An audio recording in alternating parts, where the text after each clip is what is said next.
Amen. Alléluia. Est-ce que ce matin, notre cœur est disposé à ce que le Seigneur veut faire? C'est ça qui est le plus important. Et ces derniers temps, nous sommes en train de parler du sujet de l'Esprit Saint. Et la dernière fois, nous avions parlé des préalables qu'il nous faut pour recevoir le Saint-Esprit. Amen. Et comprenons que le sujet de l'Esprit est un sujet très important. Le Saint-Esprit, c'est le Saint-Esprit qui dirige, qui conduit, qui gouverne l'Église de Dieu. Le Seigneur a confié son Église à l'Esprit Saint. Ça veut dire que si quelqu'un dit qu'il fait partie de l'Église du Dieu vivant et qu'il ne comprend pas le rôle de l'Esprit Saint au sein de l'Église, ça veut dire qu'il est un figurant au milieu du peuple de Dieu. Et le Seigneur ne voudrait pas que nous soyons des figurants, mais nous soyons de ceux-là qui comprennent vraiment comment le Seigneur, dans l'économie de la rédemption, a disposé les choses pour que nous puissions pleinement, vraiment jouir de tout ce qui est dans cette économie de la rédemption. Et c'est pour cela qu'il est en train de nous parler à ce sujet. Il a dit dans le livre de Joël, chapitre 2, verset 28, « Dans les derniers jours, je vais déverser mon esprit sur toute chair. Vos fils et vos filles prophétiseront, vos vieillards auront des songes, vos jeunes gens auront des visions. » Et nous avons vu que les apôtres, le jour de la Pentecôte, ont repris alors ce passage pour dire que voilà ce que vous voyez aujourd'hui, où le Saint-Esprit est descendu sur nous sous forme de langue de feu, et vous me connaissez.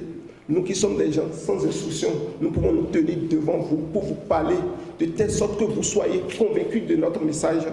C'est ce que le prophète Joël annonçait. C'est ça qui se déroule sous vos yeux. Croyez à la parole de Dieu. Amen. Et le Seigneur l'a fait le jour de la Pentecôte. Il a rendu son esprit disponible. Ça veut dire que lorsque nous parlons du sujet de l'Esprit Saint, ce n'est pas que nous allons supplier Dieu pour avoir le Saint-Esprit. Est-ce que le salut, c'est quelque chose que Dieu a déjà accompli pour nous? Le Seigneur l'a accompli déjà à la croix. Le salut, c'est un don. Personne ne fait rien pour mériter le salut. C'est pour cela que la Bible dit que ce n'est pas grâce que nous sommes sauvés, pas le moyen de la foi, afin que personne ne se glorifie.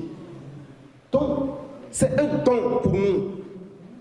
Ce qui est un don, ou qu'on t'a donné, est-ce que tu vas encore supplier pour prendre? Tu vas juste prendre. Je te dis ceci, tiens, c'est à toi. Et si tu ne sais pas que c'est à toi, ça va traîner là. Et si tu ne sais pas que c'est à toi, quelqu'un d'autre va s'en accaparer, tu vas encore commencer par supplier la personne de te donner. Parce que tu n'as pas compris que c'est quelque chose qui est un don qu'on t'a déjà fait, qui t'appartient. Et c'est ce que le Seigneur a fait pour nous, pour le salut, et c'est ce que le Seigneur a fait pour le Saint-Esprit également. De la même façon, pour la guérison, le Seigneur a déjà donné la guérison pour son peuple. Dans l'économie de la rédemption, son peuple est un peuple qui est appelé à être saint à tous les niveaux. Par ces meurtrissures, nous sommes guéris.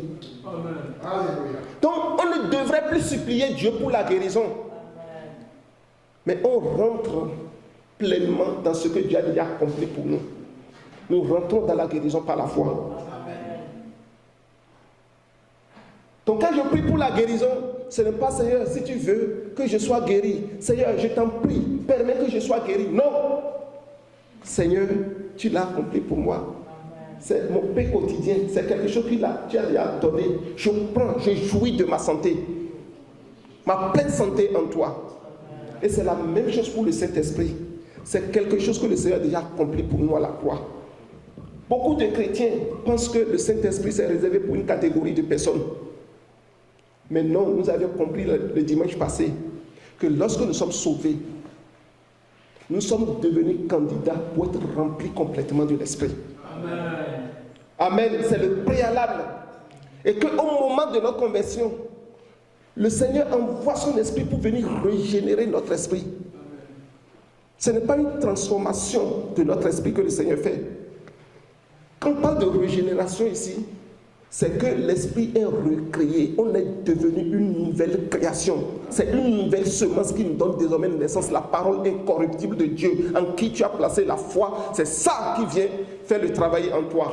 Amen. Donc ce n'est pas ce qui était là abîmé que le Seigneur prend pour travailler, pour te donner naissance. C'est pour cela qu'il dit que ce qui est chair est chair, mais ce qui est esprit est esprit. Comment le Seigneur va pas ne traite plus avec la chair. Le Seigneur ne traite plus avec la chair. Il traite désormais avec l'esprit. Ce qui est chair et ce qui est esprit est esprit. Alléluia. Et c'est important que nous puissions comprendre cela. Et je voudrais que nous puissions vraiment comprendre le baptême de l'esprit dans sa globalité et de savoir que, comme nous l'avions dit la dernière fois, ça s'accompagne toujours du parler en langue. Je sais que ce point, c'est un point sur lequel il y a beaucoup de pièges d'achoppement, où beaucoup s'accrochent. Parce que les exemples que la Bible nous a montrés sont des exemples qui sont très explicites là-dessus. Que lorsque nous recevons le baptême, il y a un départ à ça. Le parler en langue, mais on ne devrait pas s'arrêter là. Nous devons continuer. Emmène-moi plus haut, plus en profondeur de la plénitude de mon sauveur, jusqu'à ce que ce corps mortel soit revêtu. Quoi? C'est là que je me suis arrêté.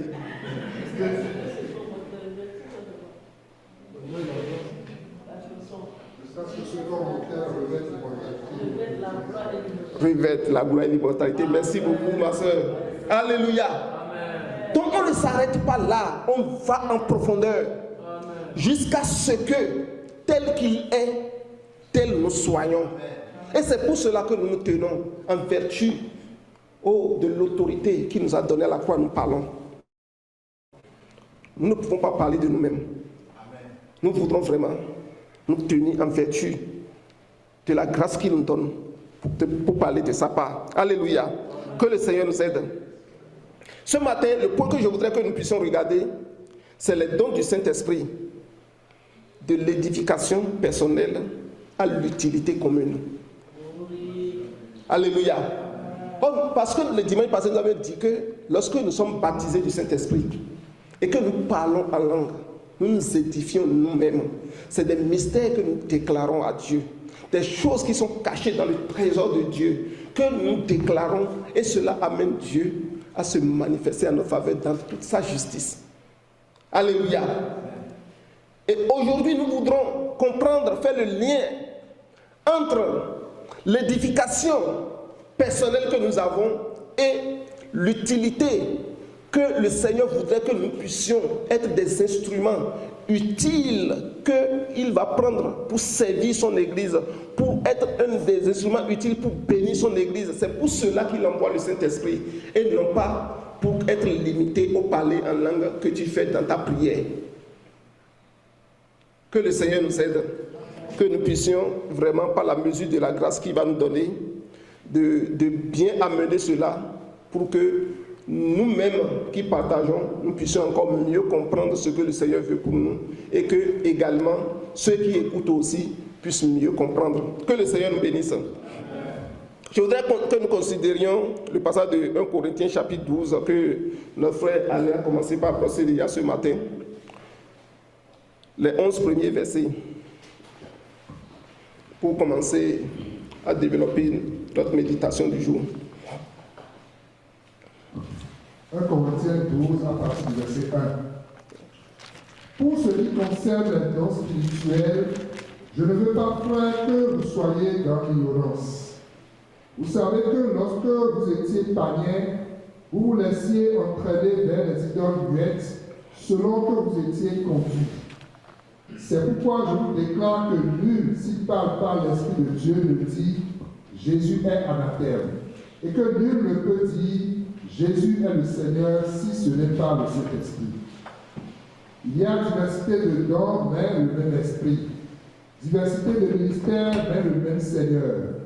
Diversité d'opérations, mais le même Dieu qui opère tout en tous. Or, à chacun, la manifestation de l'Esprit est donnée pour l'utilité commune. En effet, à l'un est donné par l'Esprit une parole de sagesse, à un autre une parole de connaissance selon le même Esprit, à un autre la foi par le même Esprit, à un autre le don des guérisons par le même Esprit, à un autre le don d'opérer des miracles, à un autre la prophétie, à un autre le discernement des esprits, à un autre la diversité des langues, à un autre l'interprétation des langues. Verset 11. Un seul et même esprit opère toutes ces choses, les distribuant à chacun en particulier comme il veut. Amen. Donc, comme on a commencé par montrer ce matin, on a vu que c'est le même esprit, mais il donne à chacun comme il veut. Alléluia. Et le frère Alain a bien fait aujourd'hui d'amener la nuance entre les autres que nous voyons pour montrer qu'on passe d'un groupe à un autre. Amen. La Bible déclare: mon peuple périt faute de connaissance. Nous avons besoin d'avoir la connaissance sur certains sujets précis pour mieux profiter de tout ce que le Seigneur a rendu disponible pour la rédemption. Tout ce que le Seigneur a rendu disponible pour notre salut. De telle sorte que nous ne soyons pas un peuple méprisé comme ce qu'on voit aujourd'hui. Amen. Si le monde méprise les chrétiens, c'est à cause des chrétiens, ce n'est pas à cause de Dieu. Parce que comment le Seigneur peut dire que tu es la tête et jamais la queue? Et c'est la queue qui va te mépriser la tête. Et c'est pour cela que le Seigneur s'exclame de voir des princes qui marchent alors que des esclaves qui sont sur les chevaux. Que cela ne soit pas ton cas, que cela ne soit pas mon cas, que cela ne soit point le cas de l'Église de Québec. Amen. Donc le Seigneur ne veut pas que nous soyons des ignorants. Il désire que nous ayons la connaissance sur ce qui est, ce que nous pouvons appeler les spirituels, comme le frère Daniel le disait avant. Les choses spirituelles ou bien les spirituels. Alléluia. Et ici, dans le passage, nous avons lu les dons spirituels. Alléluia. Que nous comprenions cela et mieux encore, nous puissions rentrer dans la phase expérimentale. Comme quelqu'un qui est au laboratoire. Moi, j'ai fait les sciences. En sciences, tu fais la théorie et tu fais la pratique. Il y a eu un moment où nous travaillons dans les amphithéâtres ou bien en salle, on travaille et après on se retrouve au laboratoire et on expérimente des choses. Sinon, ça va rester théorique seulement. Et quand tu expérimentes, tu mets tel produit sur tel autre produit, tu vois les résultats, tu te dis, ok, donc c'est la formule que j'avais écrite là, donc c'est ce que ça donne, donc c'est les liens que ça fait, ça conduit à ceci. Ça vient te mettre vraiment de l'emphase sur ce que tu as appris théoriquement pour te permettre de mieux comprendre. C'est la même chose en esprit. La parole de Dieu vient à nous pour nous donner la connaissance, pour venir forger notre intelligence, pour venir faire en sorte qu'il y ait une déconstruction de ce qui était là. Mais lorsque c'est déconstruit et c'est vide, il faut maintenant qu'il y ait une reconstruction. Et la parole de Dieu vient encore pour mettre la table pour la reconstruction. Et le Saint-Esprit vient maintenant pour te faire rentrer dans la phase expérimentale de ce que la parole de Dieu dit, pour que tu puisses vivre pleinement la parole. Donc tu fais la théorie et tu fais la pratique. Le peuple de Québec ne sera pas un peuple qui va vivre la parole théoriquement, mais nous serons un peuple qui va rentrer dans la phase expérimentale de la parole de Dieu, au nom puissant de Jésus-Christ de Nazareth. C'est pour cela que le Seigneur est en train de nous parler. Alléluia. De telle sorte que la parole qui va sortir de notre bouche va être confirmée par des signes, des miracles, des prodiges, des guérisons, de toutes sortes de choses. Et le monde va voir et glorifier notre Dieu. Amen. Amen. Donc le passage que nous avons lu nous parle de 3 groupes de choses. Il parle de la diversité des dons, mais le même esprit. Diversité de ministères, mais le même Seigneur. Diversité d'opérations, mais le même Dieu. Amen. Donc nous voyons ici quand on vient au niveau spirituel, il y a plusieurs manifestations de l'esprit. L'esprit ne se manifeste pas de la même façon qu'il va se manifester au travers du frère Alain que de la façon qu'il va se manifester de mon frère Woodlin. Amen. La manifestation sera différente, mais c'est complémentaire. Ce n'est pas décousu. Amen. Il dit c'est le même esprit qui le fait. Donc c'est toujours le même esprit qui agit en toutes choses, distribuant à chacun individuellement selon sa volonté. Alléluia. Et la volonté de Dieu, c'est qu'il ne manque aucun don, aucune chose qui concerne le spirituel dans l'église de Québec, dans son église en général, particulièrement à l'église de Québec. Il ne manque rien au nom de Jésus-Christ de Nazareth. Donc il est important de faire la distinction entre les dons de ministère et les dons de l'esprit. Amen. C'est vraiment important que nous puissions comprendre ça. Parce que les dons de ministère et les dons de l'esprit, ou les dons spirituels, répondent à des besoins ou à des fonctions différentes. Les deux ne répondent pas à la même fonction dans l'église de Québec ou dans le corps de Christ. Les deux répondent à des fonctions différentes. Je voudrais que nous puissions lire Éphésiens chapitre 4, les versets 11 à 12. Et nous allons revenir à notre passage de 1 Corinthiens chapitre 12 pour voir les versets 27 à 30. Et ça va nous permettre de voir les dons vraiment de ministère. Éphésiens 4 à partir du verset 11. Et il a donné les uns comme apôtres, les autres comme prophètes, les autres comme évangélistes, les autres comme pasteurs et docteurs, pour le perfectionnement des saints en vue de l'œuvre du ministère et de l'explication du corps de Christ, jusqu'à ce que nous soyons tous parvenus à l'unité de la foi et de la connaissance du Fils de Dieu, à l'état d'homme fait à la mesure de la stature parfaite de Christ, afin que nous ne soyons plus des enfants flottants et emportés à tout vent de doctrine, par la tromperie des hommes, par leur ruse dans les moyens de séduction, mais que professant la vérité dans la charité, nous croissions à tous égards en celui qui est le chef, Christ. Amen. Donc nous voyons ici que le Seigneur a fait la distribution des dons de ministère selon chacun, et c'est selon sa volonté. Nous allons revenir à 1 Corinthiens chapitre 12, les versets 27 à 30.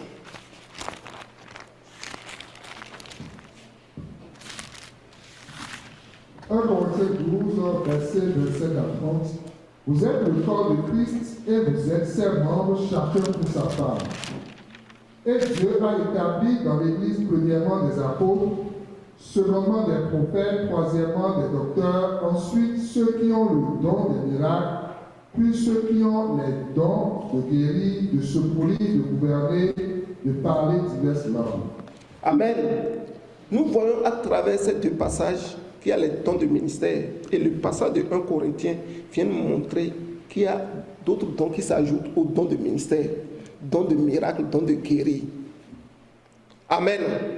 Et je voudrais que nous puissions, en ce qui nous concerne, mettre l'accent sur la diversité des dons ce matin, pour aller dans le vif du sujet.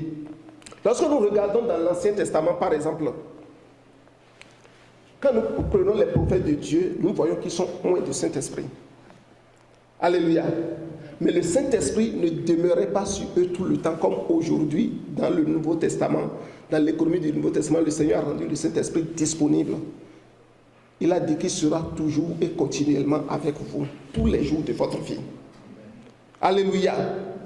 Donc, eux autres, ils étaient loin du Saint-Esprit. Et nous pouvons voir que certains pouvaient manifester vraiment une sagesse inouïe, une grande sagesse, ou bien la parole de sagesse comme le frère Alain l'a mené aujourd'hui.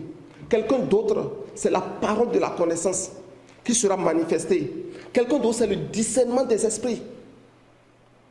Nous avons vu comment Salomon est assis, il pouvait discerner entre les deux dames-là, qui dit la vérité, qui est en train de mentir, simplement. Le Seigneur l'a équipé pour ça. Parce qu'il a demandé la sagesse à Dieu et le Seigneur lui a donné la sagesse. Amen, te conduit. Et nous voyons également qu'il y en a qui opéraient des guérisons, des miracles dans l'Ancien Testament. Alléluia. Et des prophéties qui étaient des prophéties même des derniers temps, qui étaient libérées sous l'économie de l'Ancien Testament. Pourquoi? Parce que le Saint-Esprit permettait ces choses au travers de ces personnes. Alléluia. Donc, il s'agit des dons de l'Esprit, ces manifestations qui se faisaient dans l'économie de l'Ancien Testament. Mais si nous regardons attentivement, nous venons dans notre passage que nous avons lu, 1 Corinthiens chapitre 12, nous allons voir que tous ces dons que je viens de dire, qui se nommaient dans l'Ancien Testament, sont listés ici. Mais quand nous regardons attentivement, et nous parcourons l'Ancien Testament, et nous venons voir dans le Nouveau Testament la manifestation des dons, nous allons voir qu'il y a deux dons qui ne sont pas dans l'Ancien Testament, ou dans l'économie de l'Ancien Testament. Il y a deux dons qui ne se retrouvent pas là-bas. Et c'est là que nous devons comprendre vraiment le baptême de l'Esprit et vraiment soupirer après ça, jusqu'à ce que cela soit réalité dans notre vie. Et lorsque c'est réalité dans notre vie, nous allons demander d'aller encore en profondeur jusqu'à ce que nous quittions l'édification individuelle que nous pouvons avoir pour être des dons pour l'Église, pour l'utilité commune. Amen. C'est vraiment l'objectif que le Seigneur vise et ce que nous recherchons ce matin en apportant ce passage, ce partage du moins. Amen. Donc il y a deux dons, comme je le disais tout à l'heure, qui manquent, comme si on peut les regrouper en un. Je vais parler des langues et de leur interprétation. Vous allez voir que dans l'Ancien Testament, ces dons ne se manifestaient pas. Mais c'est curieux. Alors que tous les autres dons, il y avait des guérisons qui s'opéraient, il y avait des miracles qui s'opéraient, il y avait eu la sagesse, la connaissance qui s'opérait. Mais en aucun moment, vous allez voir dans l'Ancien Testament le don de langue se manifester ou l'interprétation des langues qui s'est manifestée. Cela est venu par l'effusion du Saint-Esprit. Alléluia. Que le Seigneur nous donne vraiment d'aller en profondeur avec toi. Gloire à Dieu. Alléluia. Quelle grâce pour toi et pour moi d'expérimenter quelque chose que les patriarches ne pouvaient pas expérimenter. Le parler en langue et l'interprétation des langues ne sont pas seulement destinés pour les croyants comme on peut le voir ou comme on peut a priori comprendre. Mais la Bible nous dit que c'est un signe, c'est un témoignage pour les non-croyants aussi. Et c'est vraiment destiné pour les non-croyants de voir ce que le Seigneur il est capable de faire dans leur vie, parce qu'il va voir ça, ce qu'il a fait dans ta vie, dans ma vie, et il va s'identifier à toi et s'identifier à moi et s'ouvrir à Dieu pour que le Seigneur, par cela, puisse les toucher. Et c'est ce qui s'est passé le jour de la Pentecôte. Amen, amen, amen. Quel message Pierre a eu à donner le jour de la Pentecôte? Quand nous lisons la Bible, quel est le message extraordinaire? Qu'est-ce qui a été extraordinaire dans le message que Pierre avait donné le jour de la Pentecôte? Et 3000 personnes sont sauvées. Et des milliers de personnes sont sauvées. Quand nous lisons, est-ce que le message qu'il avait donné était extraordinaire? Il a juste parlé des choses qui sont passées là, par le passé, comment les prophéties ont parlé de Jésus, jusqu'à ce que cela s'est accompli sous leurs yeux et qu'ils voient. C'est comme il a rappelé l'histoire. Mais le Saint-Esprit, en arrière de ce qu'il a dit, est venu convaincre les cœurs, de telle sorte que plusieurs cœurs, en un instant, instantanément se sont convertis à Dieu. Nous avons besoin de l'Esprit. Sinon, nous allons faire les choses par nous-mêmes. Il a dit, sans moi, vous ne pouvez rien faire. Alléluia. Donc, c'est ce qui nous amène davantage à considérer ce point. Nous devons vraiment prendre en compte cela. Et je voudrais que nous puissions lire 1 Corinthiens chapitre 14, verset 2. Alléluia.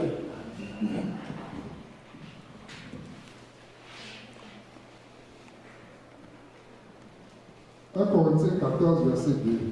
En effet, celui qui parle en langue ne parle pas aux hommes, mais à Dieu, car personne ne le comprend, et c'est un esprit qui dit des mystères. Vous voyez, ici, ça montre le fait que le parler en langue est centré sur l'individu qui parle en langue. Il dit, quand tu parles en langue, tu dis des mystères à Dieu, personne ne peut te comprendre. C'est toi seul qui parles à Dieu, et Dieu seul peut te comprendre. Alléluia. Parce que c'est ton esprit qui a communiqué avec l'esprit de Dieu et vous êtes devenus un dans un lien d'amour. Et dans ce lien d'amour, il y a des transactions qui s'opèrent. Et seul Dieu reçoit. Et toi aussi tu reçois. Et Dieu profite par cet instant, comme notre frère Jean-Philippe le dit, fait des téléchargements dans ton esprit et dans ta vie. Alléluia. Et c'est ce qui se passe. Alléluia. Donc, personne ne le comprend. Mais si personne ne comprend cela, comment est-ce que le parler en langue peut être un signe pour les non-croyants? Amen. Alléluia. Mais le jour de la Pentecôte, on a vu que ce parler en langue, les gens ont compris ce qui se disait dans leur langue. Alléluia. Donc, tant que la langue parlée n'est pas une prière, et est adressé vraiment vers le corps, le Seigneur permet qu'il y ait son interprétation pour qu'il y ait une compréhension par rapport à cela. Alléluia. Donc, lorsque nous considérons le passage de 1 Corinthiens chapitre 12, verset 7, il dit à chacun est donné la manifestation. Chapitre 12, verset 7.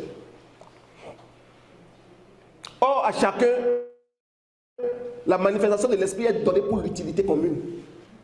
Alléluia. Il a dit ici que c'est pour l'utilité commune. Mais si personne ne comprend, en quoi ton parler en langue va être une utilité commune? Oh, il a cité ça dans les dons. Les langues et l'interprétation des langues. Donc, il faudrait que, à un moment donné, mon parler en langue vienne servir le corps. Sinon, l'objectif de Dieu n'est pas plus qu'atteint. Amen. Que le Seigneur nous aide. Amen. Alléluia. Donc, je voudrais que nous puissions considérer le passage de 1 Corinthiens, chapitre 12, le chapitre 14 du moins de 1 Corinthiens, le verset 22.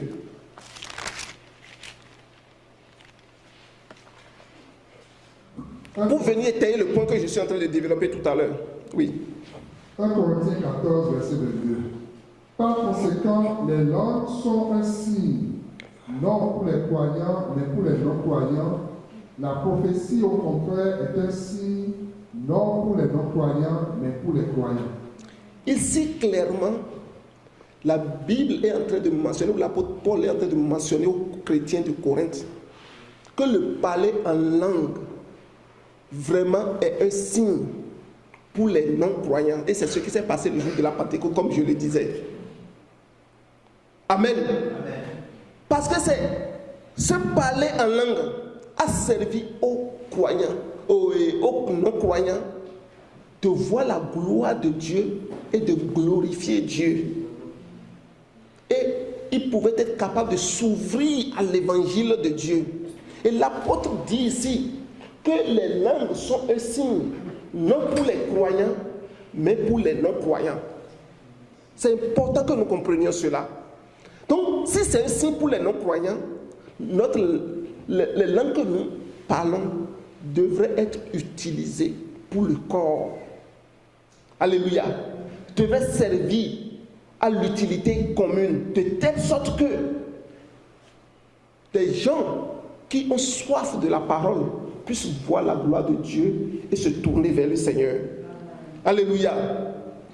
Donc, vous voyez, en même temps, il dit que celui qui parle la langue s'édifie lui-même. Et en même temps, il dit que les langues sont pour les non-croyants. Ce n'est pas qu'il annule l'un alors qu'il dit l'autre, pour dire que les deux doivent être là. Amen. Je dois m'édifier et je dois être un instrument pour le corps. Alléluia. Amen. Donc ce qui est d'une utilité commune sert aux besoins de tout le monde. Ça ne peut pas être confisqué quelque part. Quand on dit que c'est quelque chose qui est public, quelqu'un ne peut pas s'en accaparer et rester dessus. Le Saint-Esprit qui te remplit et qui est en toi ne veut pas être comprimé en toi seulement. Il veut se manifester au travers de toi pour que d'autres personnes puissent profiter des bénéfices et des fruits de cette manifestation. Alléluia. Et c'est vraiment important. Donc, cela vient répondre le besoin de quelqu'un en particulier. Ce qui est commun, on le met à disposition de tout le monde. Et quelqu'un est dans le besoin, va s'en servir. Et tout comme le don de guérison, par exemple, lorsque le don de guérison se manifeste, cela fait du bien à quelqu'un. Mettons un frère ici, lui, il a ce don-là de guérison. Et il trouve un malade, il prie pour le malade et le malade est guéri instantanément. Est-ce que cela profite à lui? Ce don qu'il a, cela ne profite pas à ce frère. Cela profite à quelqu'un d'autre. Les dons que l'Esprit nous donne profitent au corps et non à nous-mêmes. Que le Seigneur nous aide. Amen. J'ai entendu d'un témoignage ou dans une assemblée, quand ils viennent comme ça les dimanches pour faire le culte ensemble, ils donnent la place au Saint-Esprit de se manifester. De telle sorte que comme je suis devant vous et je suis en train de faire la prédication, là, toute la prédication se fait en langue. C'est curieux, hein? Et alors que celui qui donne la prédication est en train de donner la prédication en langue, Dieu permet que quelqu'un est là, présent dans l'assemblée, qui comprend parfaitement tout ce que la personne dit et l'interprète au fur et à mesure, de telle sorte qu'il n'y a pas de perte de l'information que le Seigneur voudrait rendre disponible pour son assemblée. Waouh! Quel niveau de profondeur dans les choses spirituelles. Alléluia. Et cette assemblée s'est développée là-dedans. Et c'est devenu un style de vie pour eux. De cette façon, si toi tu ne comprends pas la manifestation de l'esprit, tu es là, tu vas être scandalisé. Alléluia.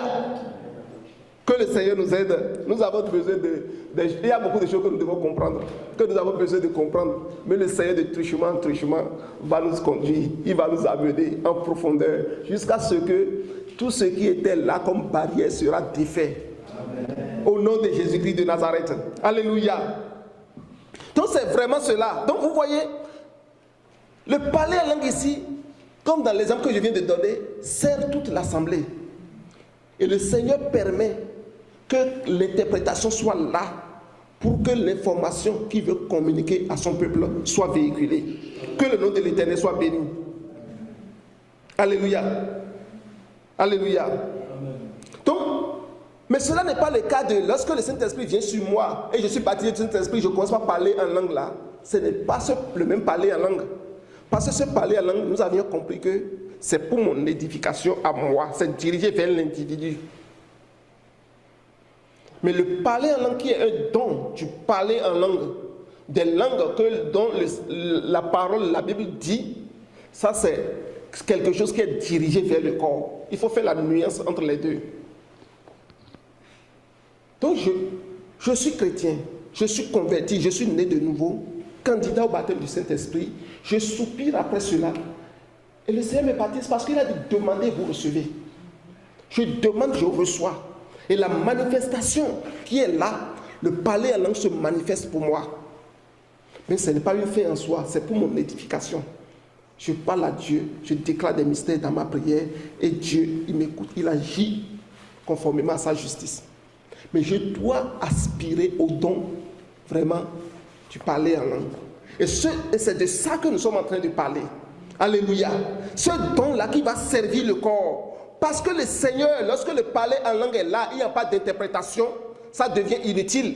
Lorsque le don du parler en langue est là et il n'y a pas de son interprétation, ça devient inutile. Pourquoi? Parce que ça ne sert pas le corps. Amen. Ça doit servir le corps. Parce que celui-là est dirigé vers l'utilité commune. La Bible dit, quand tu parles en langue ou tu pries en langue, tu dis des ministères comme on vient de le voir tantôt. C'est des secrets que tu déclares. C'est quelque chose qui est dans le conseil de Dieu. Que c'est le Saint-Esprit qui vient le mettre dans ton esprit et qui le communique au Père. Ce n'est pas toi-même là, physiquement ou bien en tant qu'homme. Tu ne peux pas connaître ça pour le déclarer. C'est seulement l'Esprit de Dieu qui peut le faire au travers de toi. C'est pour cela que c'est mystère. Quelque chose qui est mystère, c'est quelque chose qui n'est pas révélé encore, qui est caché. Amen. Et c'est seulement le Saint-Esprit qui te connaît et qui connaît tes besoins, qui connaît les dispositions de ton cœur, qui sait ce qu'il te faut en ce moment et qui les prend et qui les télécharge et qui communique cela. Amen. Alléluia. Et cela, c'est vraiment au travers de ta dévotion. Pour t'édifier, pour te construire, pour te charger comme une batterie, de telle sorte que tu prends confiance en toi. Confiance alors en Dieu, sachant que si tu vis, ce n'est plus toi-même qui vis, mais c'est Christ qui vit au travers de toi, que tu dépends totalement de lui pour toutes circonstances de ta vie. Amen. Alléluia. Donc, c'est pour ton culte personnel, c'est pour ta dévotion personnelle que tu rends à Dieu. C'est pour adorer Dieu. Alléluia. Comme nous l'avons vu dans le cas de Corneille. Alléluia. Dans Acte 10, la dernière fois, nous en avons parlé. Acte 10, le verset 46 plutôt, à propos de Corneille et de toute sa maison. La Bible dit qu'ils se mirent à parler en langue. Amen. Alléluia. Amen. Et ils glorifiaient Dieu. Alléluia. Donc tu glorifies Dieu au travers de ton parler en langue. Alléluia. Et je voudrais que nous puissions regarder à nouveau le verset 7 de notre passage que nous avons considéré 1 Corinthiens chapitre 12, le verset 7. Alléluia. Or, à chacun, la manifestation de l'Esprit est donnée pour l'utilité commune. Alléluia. On nous dit que la manifestation de l'Esprit, c'est pour l'utilité commune. On a vu que cette manifestation se décline à travers 9 dons. Alléluia. Qui sont accordés pour l'avantage de l'Église, pour l'avantage du corps ou bien pour l'utilité commune. Amen. Et cela vient comme pour servir, comme c'est des dons qui viennent nous équiper pour servir Dieu. Ça vient nous équiper pour fortifier le peuple de Dieu. Ces dons viennent nous équiper pour bénir le peuple de Dieu. C'est pour l'utilité commune que Dieu le fait. Et quand ces dons sont présents dans une assemblée, cette assemblée est confiante dans sa marche avec le Seigneur. Elle ne chancelle point. Elle ne vacille pas à tout vent de doctrine. Alléluia. Parce que le Seigneur vient pour les stabiliser. Alléluia. C'est l'objectif ça. Et nous devons soupirer après ces dons jusqu'à les voir se manifester pleinement dans l'assemblée de Dieu, dans l'assemblée de notre Dieu vivant, pour que ces dons soient une réalité. Il m'est parvenu encore à mon oreille un témoignage que j'avais entendu à propos de la manifestation de la parole de la connaissance. Et cela s'est passé aux États-Unis, où le couple a perdu leur enfant depuis 22 ans. Ils ne savent pas où est-ce que l'enfant se trouve. Pour eux, cet enfant, il n'y a plus d'espoir ou espérance pour cet enfant. Mais ils ont été enseignés comme on est en train, le Seigneur a commencé par nous enseigner et nous faisons notre bonhomme de chemin sur les choses de l'esprit. Ils ont été enseignés par rapport aux choses de l'esprit et particulièrement par rapport à la parole de la connaissance.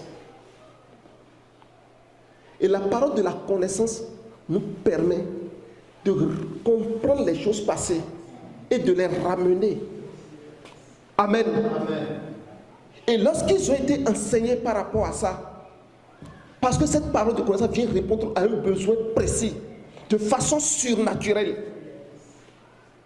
Vous savez que leur enfant a été localisé par la parole de la connaissance. Le Seigneur a donné les directions adéquates, de telle sorte que cet enfant qu'ils ont perdu depuis la naissance, ils ont retrouvé l'enfant. L'enfant a été localisé. Amen. Pourquoi?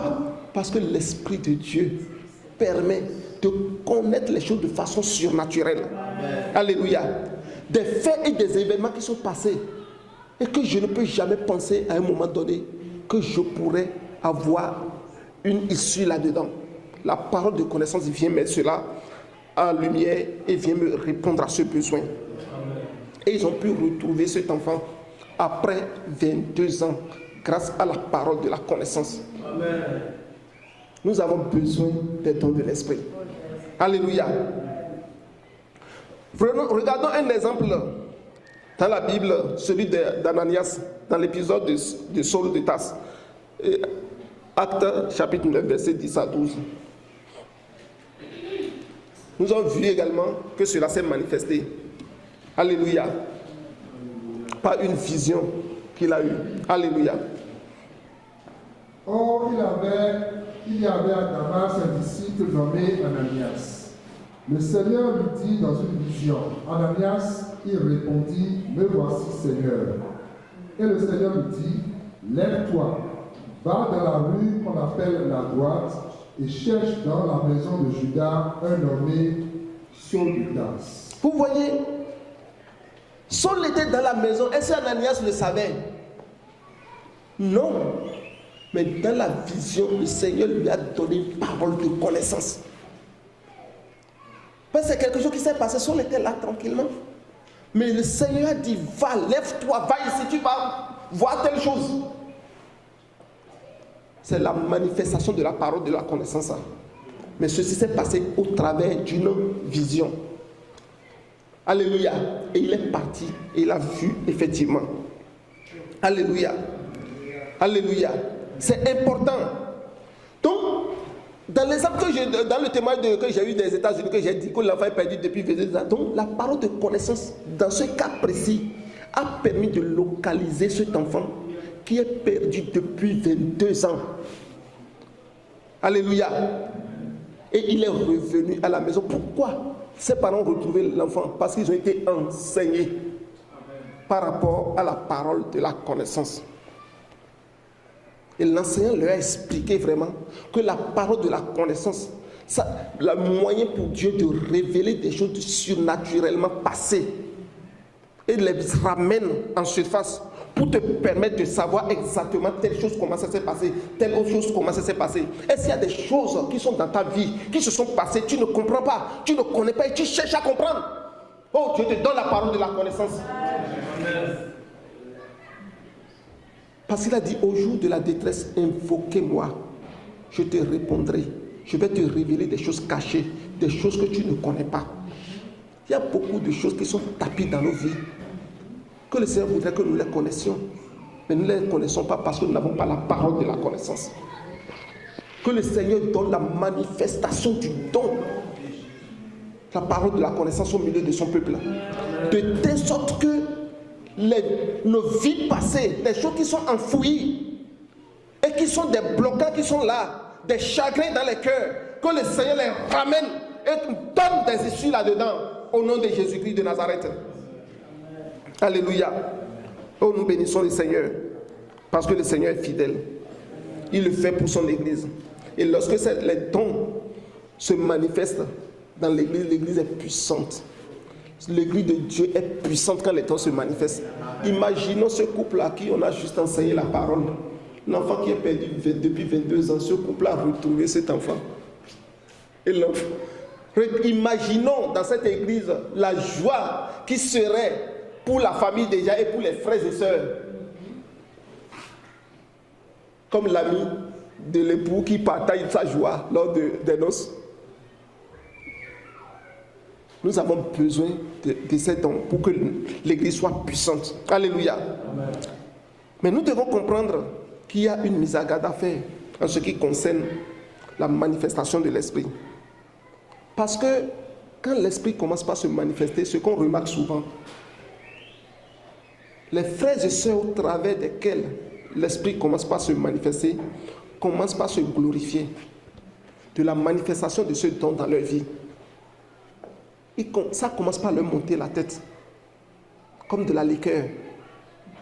Alléluia.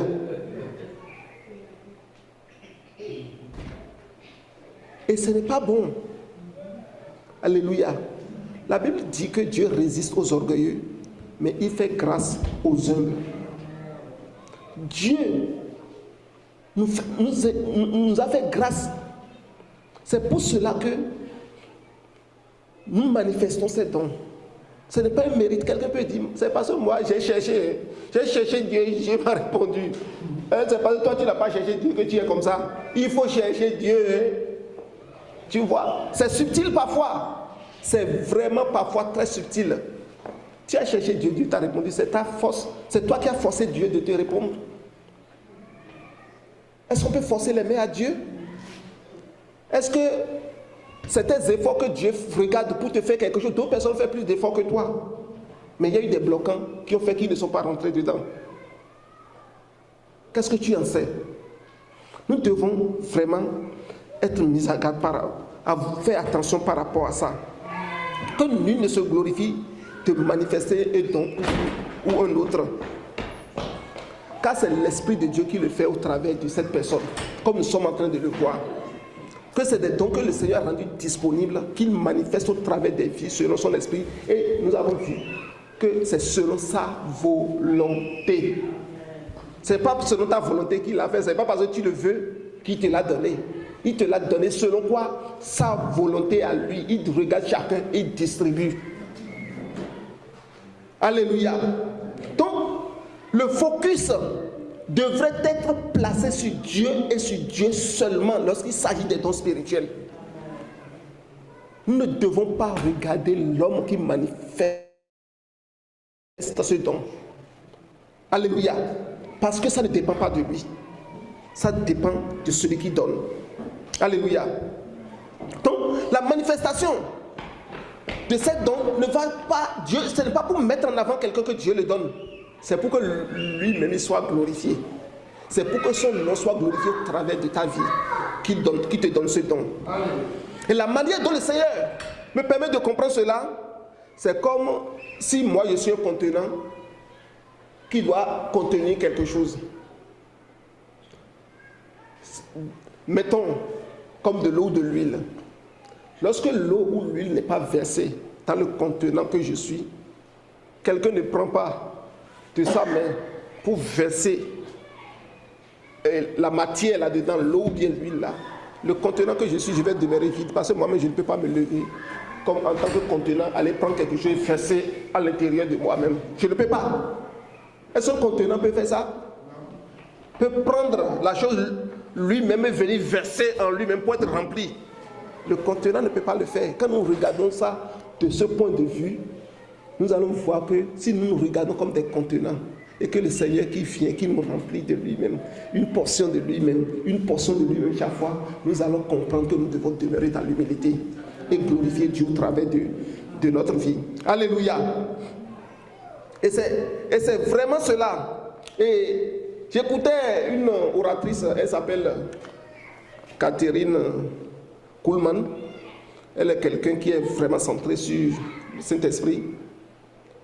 Et elle est en train de dire un jour dans ses messages que pour elle, le Saint-Esprit est plus réel que la personne qui est assise à côté d'elle. La personne qui est assise à côté de toi, tu peux toucher la personne, non? Tu peux interagir avec la personne, tu peux lui parler. Tu peux dire, ah, j'ai constaté quelque chose ici, je vais enlever sur ton corps. Et il y a le contact physique qui peut se manifester. Donc cette personne est tellement réelle pour toi, à tous les niveaux. Mais elle dit, quand il s'agit de l'Esprit de Dieu, du Saint-Esprit, oh, cette personne est plus réelle pour elle que n'importe qui pourrait être à côté d'elle. Ça veut dire que partout où elle est, elle voit le Saint-Esprit plus que tout le monde qui est là. Waouh! Quel niveau d'élévation! C'est vrai, le Saint-Esprit, c'est une personne.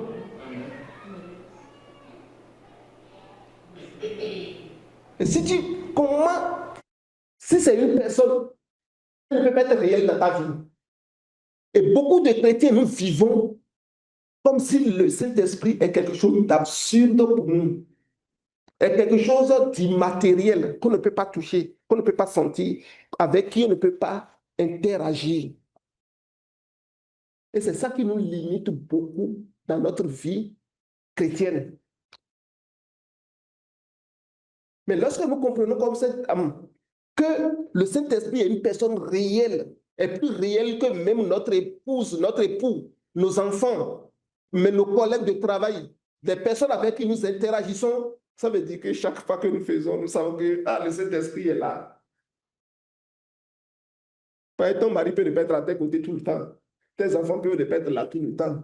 Tes collègues peuvent ne pas être là tout le temps. Tes amis peuvent ne pas être là tout le temps. Mais le Saint-Esprit est là tout le temps. Amen. Il sera continuellement avec vous. C'est ce que la promesse, ça.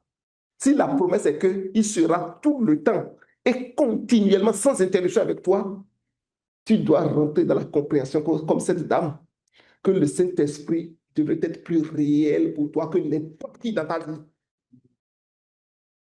Oh, que le Seigneur nous aide. Que le Seigneur nous aide.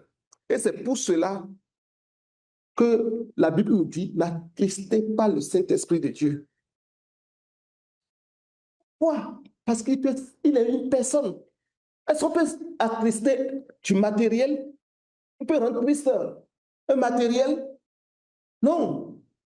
C'est un homme que tu peux rendre triste. Et la Bible dit de ne pas attrister le Saint-Esprit. Ça veut dire que c'est une personne réelle qui est là avec toi. Et il te regarde agir comme quelqu'un qui est avec toi. Il te voit agir, il peut être triste, il peut être dans la joie. Il y a des émotions qui sont là, qui peuvent se manifester. C'est pareil pour le Saint-Esprit. Nous devons tout faire pour ne pas l'attrister. Que le Seigneur nous aide. Alléluia. Parce qu'il peut être facilement attristé comme nous pouvons facilement attrister notre frère qui est à côté ou notre soeur qui est à côté d'une manière ou d'une autre. Et la Bible nous met en garde là-dessus. Il nous interpelle là-dessus de ne pas attrister le Saint-Esprit. Que le Seigneur nous donne une sensibilité accrue au Saint-Esprit. Alléluia. Alléluia. Qui nous aide à comprendre et que nous le mettions en première place dans tout ce que nous faisons au nom de Jésus-Christ de Nazareth. Et lorsque nous regardons dans Somme chapitre 40, verset 7 à 8, annonçant la venue de notre Seigneur Jésus-Christ sur la terre. Alléluia. Il parlant des sacrifices et des holocaustes que le Seigneur ne désire pas. Alléluia. Il a dit, tu m'as ouvert les oreilles. Tu as fait pour moi un corps. Alléluia. Oui, s'il te plaît, mon frère. Somme, oui, 40, verset 7 à 8. Tu ne désires ni sacrifice ni offrande, tu m'as ouvert les oreilles. Tu ne demandes ni holocauste ni victime expiatoire. Alors je dis, voici, je viens avec le rouleau du livre écrit pour moi. Je continue. Oui. Je veux faire ta volonté, mon Dieu, et ta loi est au fond de mon cœur. Vous voyez, c'est la Bible dit que cette parole est une prophétie. Quand nous retournons dans Hébreu, dans le Nouveau Testament, la Bible dit que c'est quand Christ est dans le monde, il a dit, oh, c'est le psalmiste qui a parlé ici.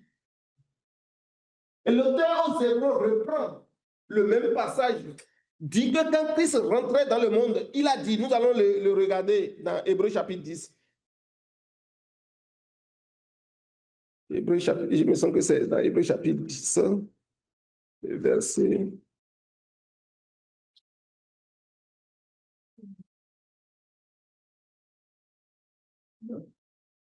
Oui, vas-y, s'il te plaît.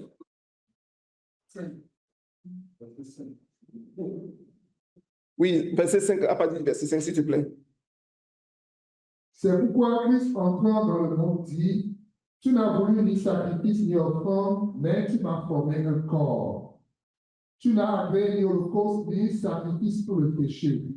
Alors j'ai dit, voici, je viens dans le rouleau du livre, il est question de moi, pour faire, ô Dieu, ta volonté. Amen. Vous voyez, dans Somme, il est dit, tu ne désires ni sacrifice ni offrande. Tu m'as ouvert les oreilles. Alléluia. Mais lorsque l'auteur aux Hébreux reprend cela, il a remplacé tu m'as ouvert les oreilles par tu m'as formé un corps. Il a dit la même chose. Mais le passage où il a dit tu m'as ouvert les oreilles, lui, il a dit tu m'as formé un corps. Et ce corps que tu m'as formé, les oreilles que tu m'as ouvertes, c'est pour faire quoi? C'est pour faire ta volonté. Alléluia. Donc, tu n'as agréé ni holocauste, ni sacrifice pour le péché. Je viens seulement au Dieu pour faire ta volonté. Le corps de Christ, c'est pour faire la volonté du Père. Alléluia. Donc, pour Christ, ce corps a un seul but. Et son but, c'est de comprendre la volonté du Père et de le faire.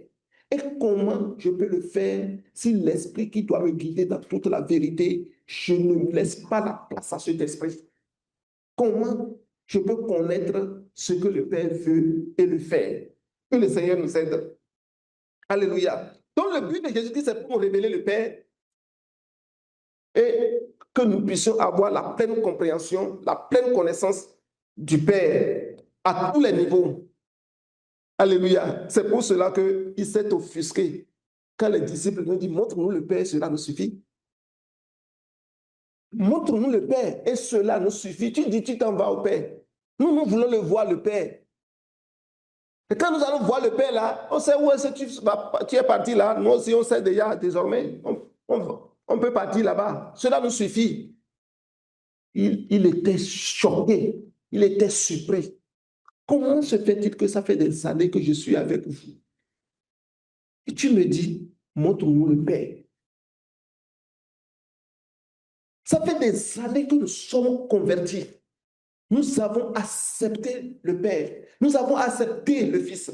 Et nous ne comprenons pas encore que nous devons laisser la place au Saint-Esprit pour que l'objectif du Fils qui est de nous révéler le Père soit pleinement accompli par la présence du Saint-Esprit dans notre vie. Amen.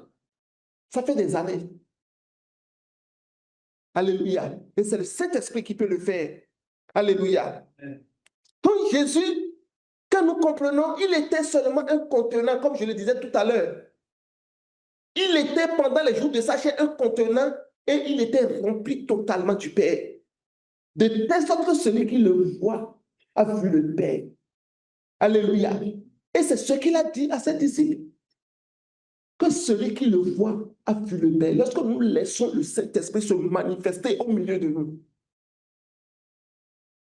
ça veut dire que le Père va pleinement prendre sa place au milieu de nous. Amen. Et se manifester dans toute sa plénitude. Et personne ne n'aura plus besoin de dire à son frère, connais Dieu avant qu'il ne me connaisse du plus petit au plus grand. C'est ce que la prophétie a dit.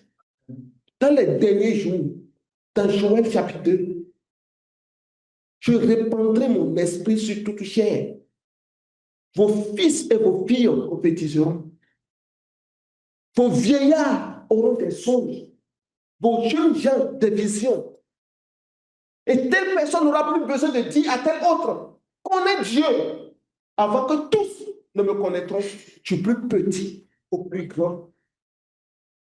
Regardons une prophétie de l'Ancien Testament qui, parlant de l'Esprit Saint, dit que lorsque l'Esprit Saint sera déversé sur toute chair et dans sa plénitude, dans sa manifestation totale, on n'aura plus besoin de trop parler à quelqu'un. La personne sera convaincue. Amen. De la présence du Dieu au milieu de son peuple. Amen. Et se laisser glorifier par Dieu au travers de sa vie. Que le Seigneur nous aide. Donc, si quelqu'un veut voir le Christ, la personne devrait être capable de voir au travers de sa vie le Père. De la même manière, nous aussi, si quelqu'un veut voir le Christ aujourd'hui ou bien le Père aujourd'hui, il doit voir au travers de notre vie comment le Saint-Esprit se manifeste pour glorifier Dieu. C'est pour cela que c'est important que le Saint-Esprit se manifeste au milieu de son peuple. Donc le but de Dieu ou de notre Seigneur Jésus-Christ n'a jamais changé. Alléluia. La Bible dit, vous savez comment Dieu a oint du Saint-Esprit et de force Jésus de Nazareth, qui allait de lieu à lieu, faisant du bien et guérissant tous ceux qui étaient sous l'empire du diable, car Dieu était avec lui. Oh, que Dieu soit avec nous par son esprit, de telle sorte que tout lieu que nous foulons, ce lieu nous soit donné en héritage conformément à sa parole au nom de Jésus-Christ de Nazareth. Parce que quand nous sortons, c'est pour faire du bien aux gens. Quand nous sortons parce que le Saint-Esprit est là, c'est pour guérir les malades. Quand nous sortons parce que le Saint-Esprit est là, c'est pour chasser les démons. Quand nous sortons parce que l'Esprit est là, c'est pour déclarer les oracles de Dieu. Alléluia. Et c'est ce que le Saint-Esprit peut faire au travers de nos vies. Délivrer toute personne qui est sous l'empire du diable. Lorsque les dons de l'Esprit se manifestent dans une assemblée, le diable ne peut pas trouver place dans cette assemblée. Alléluia. Parce que l'empire du diable sera démantelé au nom puissant de Jésus-Christ. Et le but de notre Seigneur Jésus-Christ n'a pas changé. Dans Jean 16, verset 7, le Seigneur a dit à ses disciples, il est préférable pour vous que je m'en aille. Parce que mon objectif, je veux que ça soit atteint au travers de vous. Il est préférable pour vous que je m'en aille. Alléluia.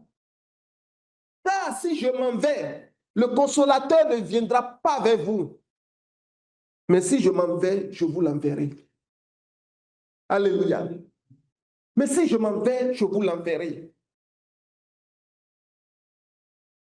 Il dit, tant que je demeure avec vous, je ne peux pas être présent à tous les endroits à la fois. C'est ce que le Seigneur est en train de dire.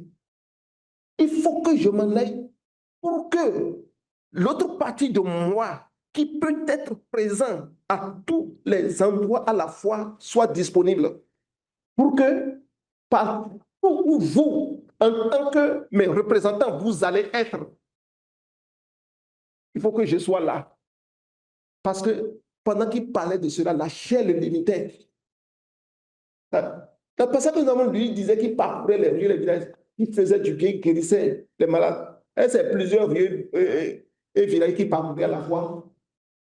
C'est une seule rue qui peut parcourir à la fois. C'est un seul village qui peut parcourir à la fois. C'est une seule ville qui peut visiter à la fois. C'est une seule maison qui peut l'accueillir à la fois. Donc, il était limité dans la chair.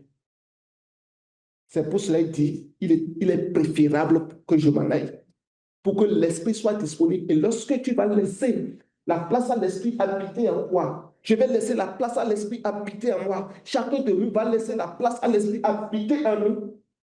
Ça veut dire que le Seigneur sera à combien d'endroits à la fois?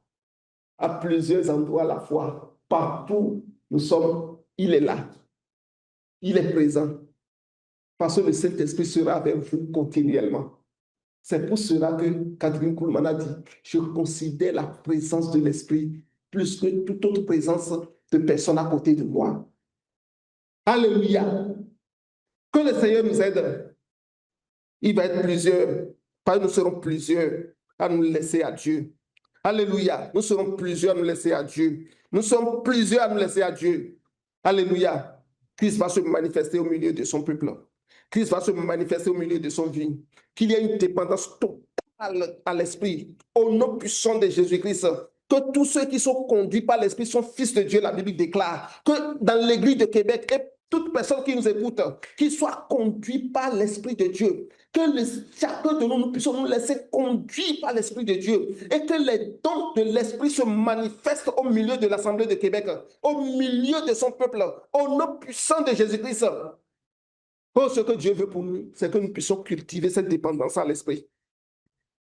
Que nous devons vraiment mourir à nous-mêmes et laisser le Seigneur seul vivre. C'est de cette manière que alors que nous avons été sauvés, nous serons remplis de l'Esprit. Nous serons baptisés de l'Esprit. Et le baptême que nous allons recevoir va venir vraiment nous édifier solidement et nous pousser dans les profondeurs de Dieu. Et les dons vont foisonner au milieu du peuple de Dieu pour l'utilité commune. Et de cette manière, nous allons passer de l'édification personnelle à l'utilité commune, des dons de ministère, des dons d'opération. Alléluia. Des dons de foi. Que cela soit notre réalité. Que le Seigneur le fasse pour chacun de nous. Au nom puissant de Jésus-Christ. Amen. Je vais m'arrêter là pour aujourd'hui. Que le Seigneur bénisse son Église. Alléluia. Alléluia.